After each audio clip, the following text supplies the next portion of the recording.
Mayong adlaw kay galaan. This is Jiggy Juice and I am with the library supervisor and heritage advocate.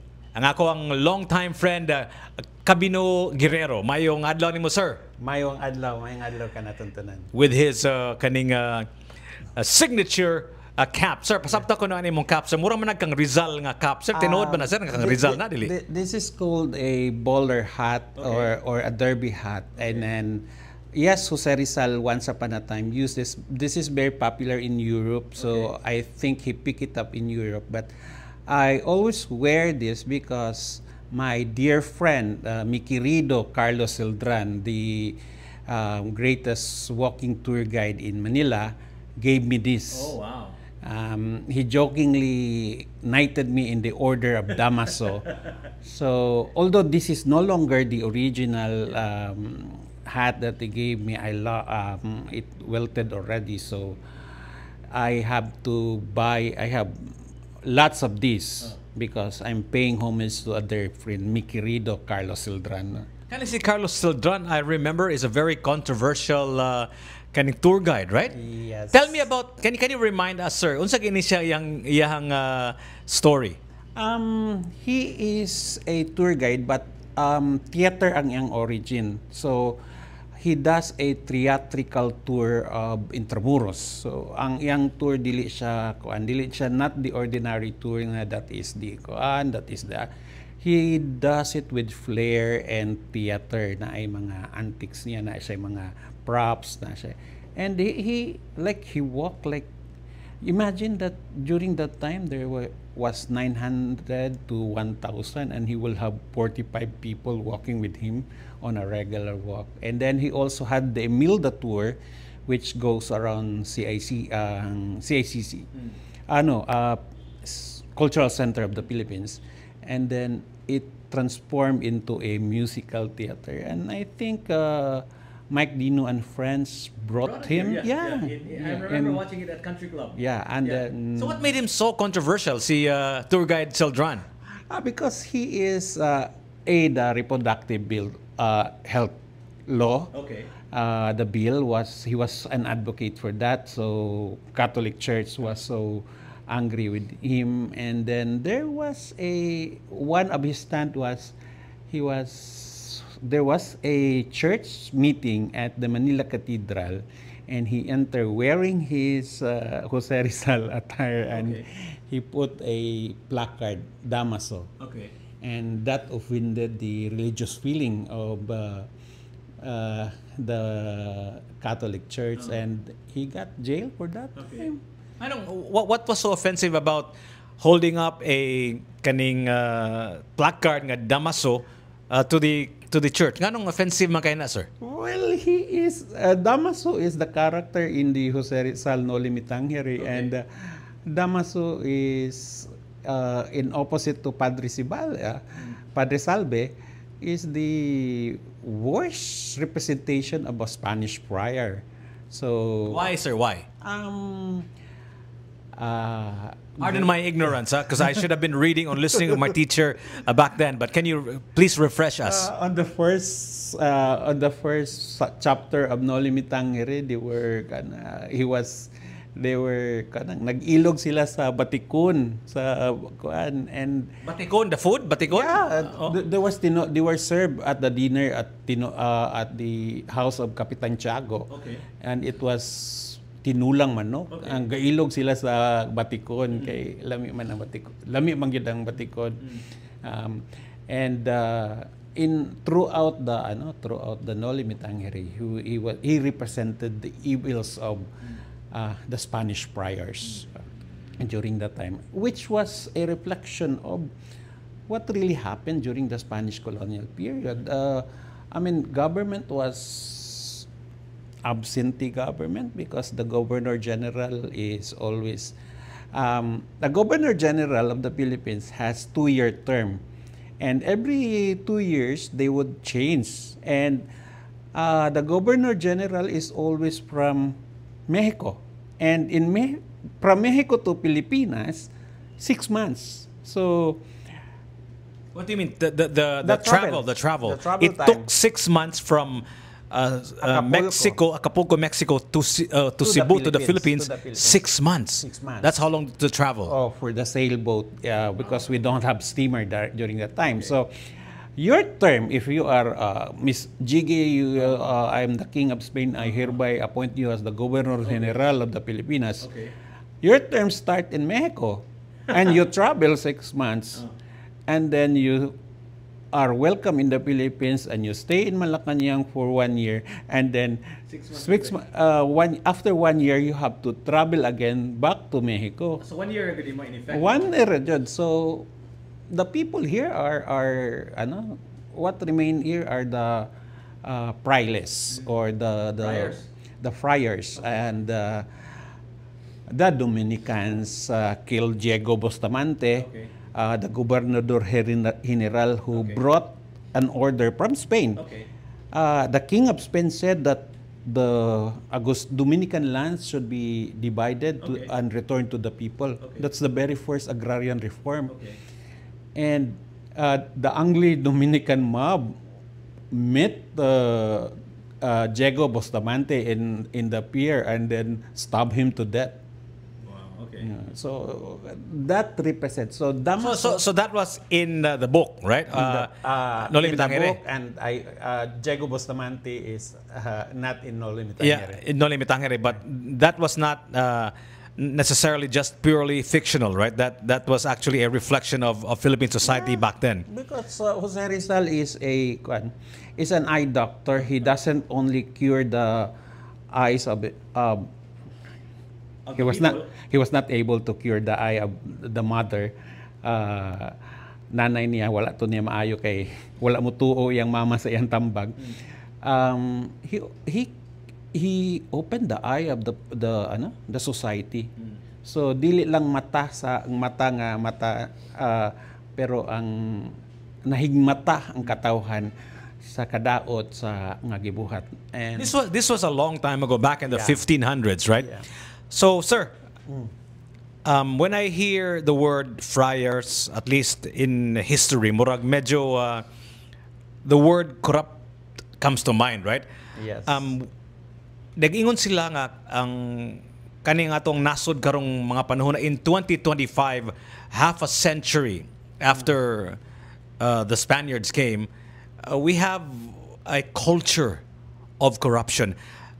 I want you to be able to hopefully tell us, not to excuse our corrupt officials, but to kind of explain, ngano man sir, ngano nga, why do we live in a country that has a culture of corruption?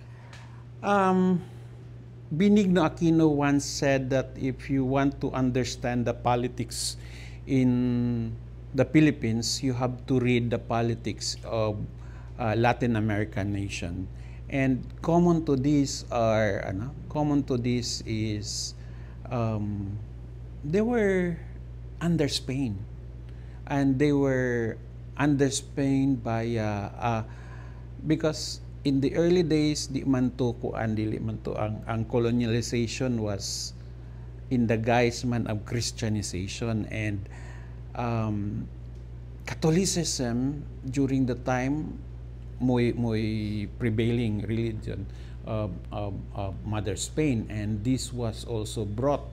So I don't know, corruption was already at the birth of our nation. In modern kung atong ikwan ang pagkahimugso sa atong nasod sa mentalidad sa West, kay we are already a people prior to the arrival of the Spaniards, prior to the Western people coming to the Philippines. We are already a people of culture, na natay kultura, na natay religion. In fact, the burial jar that was found in a cave in the Manunggal jar is already a secondary burial. And it has a boat on the cover of the lid. The boat would transcend the spirit to the other world. And this was dakuha ni BC.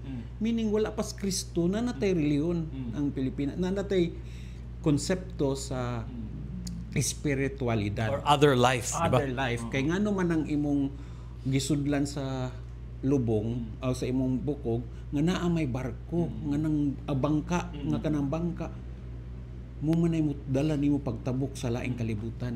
So na natay konsepto sa kuan kanang di lang formal. Pero na natay konsepto sa religion, and then we atong mga babaylans, atong mga babae man to ato ang mga pari kani adto mga priestess. So atong animism religion na natay kultura, and then sa pagkahimugso sa atong Pilipinas, pagkahibalo sa psyche sa mga taga West, nagsugod ta og corrupt officials.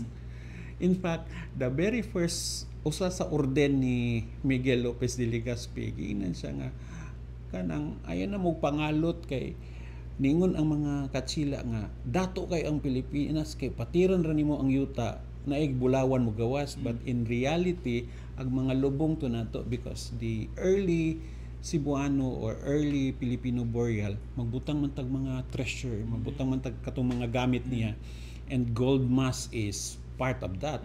So gipangkalot tos mga tao ni Legazpi, ni Mas Legazpi, hunungan na ninyo, hinugay mo ana, kay gipahunong ni Legazpi kay, so I mean that's corruption. You corrupt you desecrate the grave just to get treasure. And muna nagsugod jud ta og kwan to the point na complacent ta bata karon ba nga moingon ta nga among man jud ang mga politiko mungawat man jud na sila. Nya mubutar ata kay muhatag na sila kinawat.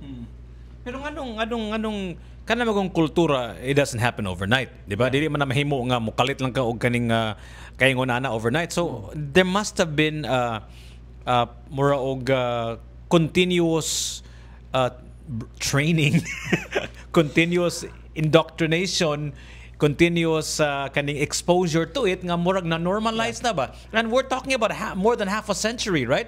So unsa may gibuhat day nganong wa magyud na usab na atong ways, or are we blaming it too much on our colonizers? I always believe that there's no such thing as bad student, only bad teacher. Okay. And atong mga colonizer are really bad teacher. My only regret that we are only under Japan for 5 years. Og unta pa, ni taas-taas pa to ang kwan. I'm not saying that in Japan there's no corruption, but ang nakalami sa Japan kay kung masakpan ng corrupt official maghikog, so we will magharakiri. So muna ako ang kuan, muna akong diri mag wheelchair man. It sounds comical and funny, right? Yeah. But nobody does that here in this country, right? Yeah, but we muna akong wish unta na dugay-dugay tong hapon nga natudluan ta na nga maulaw ba ta nga masakpan ta sige na lang, okay na lang mangawat, pero maulaw unta ta masakpan ta nga nangawat nga di man kay karon without naming names na ay nasakpan na jud nga kanang politiko na priso na gani nya gipasaylo karon senador gyapon. I mean wa tay kuan ba wa ta makat nganong man sir unsa man na diay nganong na indoctrinate mo gid ang nga kultura ha, because there are politicians unlike Nestor Archibald and Tommy Osmeña who really value education. Na Tommy Osmeña really opened this space for into 24/7.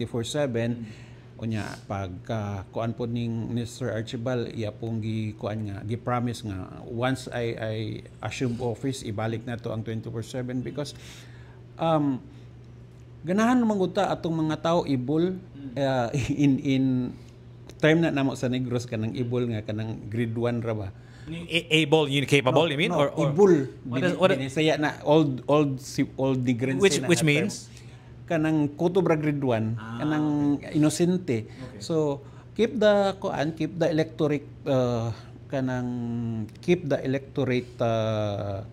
ignorant, and they will still vote for you. So kanang we need more leaders nga kada bitaw dili mahadlok nga mahimong edukado ang mga tao, because when the types, the likes of Tommy and Nestor Archibald are the people nga di mahadlok nga makuan kay the more educated the people, the more educated the voters, the more likely they will vote for. Yeah, but we this live type. in the world of information. We are in the age of information. So I seriously doubt nga of course there are still people who were not able to go to school, nga medyo kuwang gyapon, pero we live in the age of information now, so daghan na kaitag nahibawan. Yeah. In fact, if you notice now, more than ever, actually, this has been going on for a long, long time, as far as I can remember, nga naman gyud makakita corruption, unya, kanang mo kisi-kisi, maglagot. Nya paghuman kalimot na sad. We have a very short-term memory. So memory. maybe what you can tell us, sir, is maybe give us a more macro cultural perspective. Nga no man ni sir nga this is for me personally, because I'm over half a century old. Shh, don't tell anybody.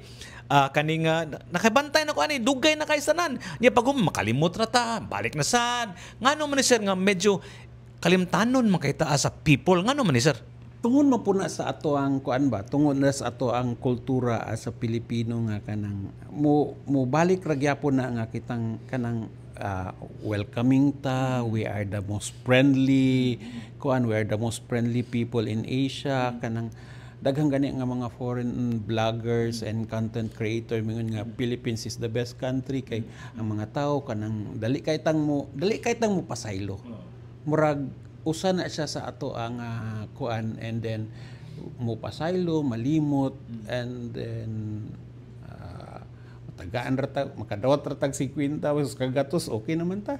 Malipay naman ta. So that's not necessarily education or lack of it, right? It's just Critical thinking. kaning critical thinking, or maybe just downright just forgetfulness. Kuan man god kay kung nakay critical thinking, muna problema nato ang problema nato sa tao is critical thinking. Yes, we are in the information superhighway. Guwapo kayo kay mingon mga tao adi na ta kinahanglan mo to sa library kay naa sa kuan. Information are pero ang ako lang yung kalagutan usahay kay kaning mga kuan, mga maestro ni sila nga akong gitan-aw sus mo doktor at that mo share og fake news because yes, information, we have information at hand, but what type of information are we what type of information are we sharing, what type of especially with now AI nga sus ang makita na nimo nga naghapakanay ni saka ang tigre gibunalan sa unggoy og kuan o kaldero. These are AI, and then AI now has evolved nga mura realistic and people could no longer decipher what is true or not. Critical thinking is Critical thinking.